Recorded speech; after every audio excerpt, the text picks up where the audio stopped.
Let me take you on a trip to show you the birth and development of the mistletoe flower essences.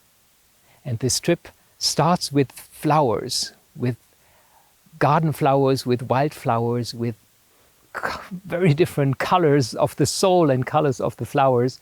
Because in 1999, I had been a year in California and also learning about the work of the Flower Essence Society and the research in those very many different flowers used in modern flower essence therapy.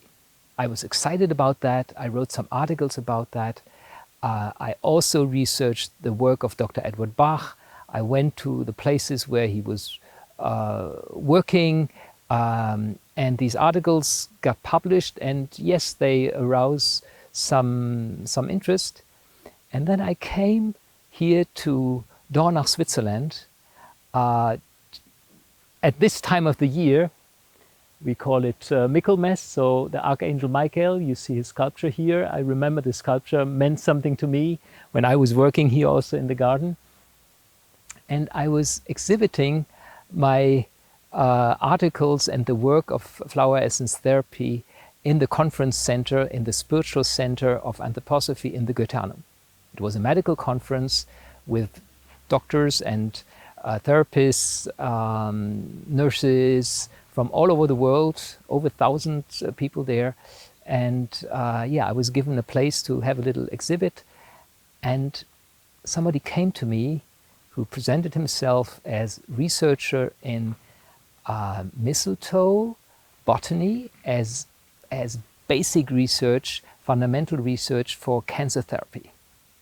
Because in anthroposophical medicine, there is now over 100 years of experience with using mistletoe for cancer treatment. He was not a medical specialist, he was a botanist, but he knew everything about this very peculiar plant, the mistletoe.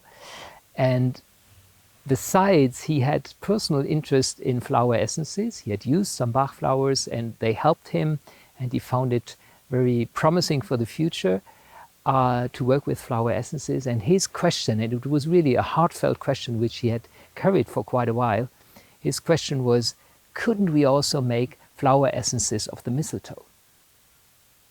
And I was confronted with a question which I was not prepared for, because at that point my only intention was to make the work of the Flower Essence Society and the impulse of the Bach flower remedies known to a wider world, and also to discover the bridges, to explore the bridges between anthroposophical medicine and flower essence therapy. And Gianfranco, that was his name, he was just about being going into retirement. So he was kind of looking back at his life of research, and he felt that doing such a new step would be really a fulfillment also for his research. And he proposed that we work together and try the properties of flower essences on mistletoe. Well, he was the perfect person for that. I didn't feel I was. I didn't even really know how mistletoe was flowering. I had never consciously seen that. I didn't grow up with mistletoe. I knew about the mistletoe, yes. I knew about the comics of Asterix. I knew about some folklore of the mistletoe. You know, you kiss under mistletoe. You have Christmas traditions with mistletoe and so forth. Yes, I knew something about it, but the flowers, I've never seen them consciously. So he showed me the places that he was taking care of, because his task was also to look for special places for mistletoe. His task was to look for exotic mistletoe tree alliances, so to say, i.e. Unusual trees that carry mistletoe. And he was very dedicated to that work. Besides, there is this production of mistletoe in plantations where they're being harvested in medium scale, let's say, to make these to make the extracts for the remedies.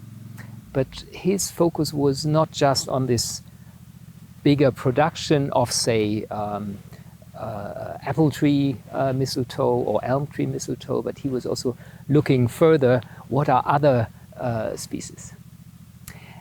And flower essences are quite unusual in the world of pharmaceutics.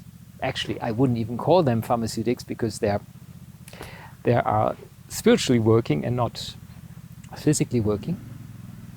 But flower essences don't require a laboratory, don't require machines, don't require technical extraction processes and so forth.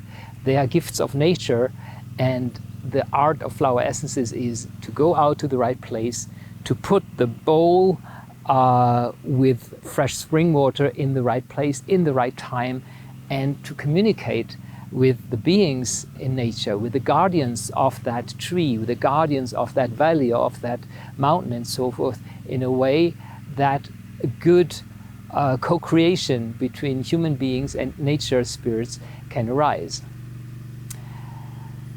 And this way, we have the possibility with flower essences to make also essences of, say, just one tree.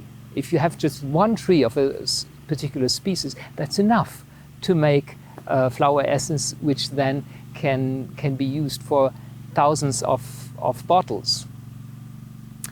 And so Gianfranco was just the perfect partner for our developing project, because not only did he know certain places, hidden places with mistletoe in unusual situations, unusual locations, unusual species or subspecies, but also had he planted mistletoe or grafted, you might say, on some trees. So under his care, we had some quite unusual trees, say handkerchief tree, or syrinx, or hazelnut and walnut, trees that you don't find so often carrying a mistletoe. So starting in late winter, because the mistletoe is a special plant, it grows in the end of the winter, long before other plants start blossoming. In the late winter of 2000, we started making the first mistletoe flower essences. So in this spiritual background of this threshold of the millennia, the whole work started. The inspiration and our start of cooperation was in the aftermath of the solar eclipse of August 99. Then on Michaelmas, we made the concrete arrangement, and then right after the turn of the millennium, the practical work started with the first essences. And the first essences were made in a very special valley, about 12 minutes walk here from the garden. It's really refugium, a beautiful nature resort. It's called the Valley of the Hermitage. It's a nature beauty, but also a cultural landscape that has been formed through many centuries, especially by people knowing about the esoterics of landscape.